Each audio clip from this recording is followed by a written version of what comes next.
பாயும் புலி படத்தின் திரை முன்னோட்டம்.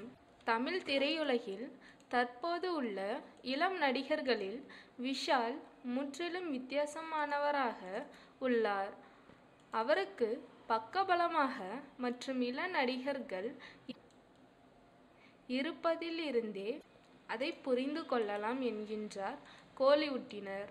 தன் தம்பி விக்ராந்தை கூட கை கொடுத்து தூக்கி விடாமல் விஜய் இருக்கும் போதே விக்ராந்தின் நண்பரான விஷால் பாண்டியநாடு படத்தில் நல்ல வாய்ப்பு கொடுத்து நடிக்க வைத்தார்.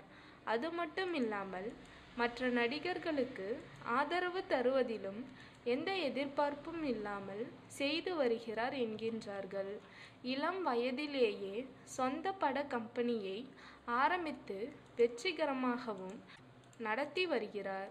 இதனிடையே விஷால் தற்போது நடித்து வரும் பாயும் புலி படம் சிவகங்கை மாவட்டத்தில் 2012 இருந்து நடந்த மோதல் சம்பவங்களில் ரவுடிகளால் படுகொலை செய்யப்பட்ட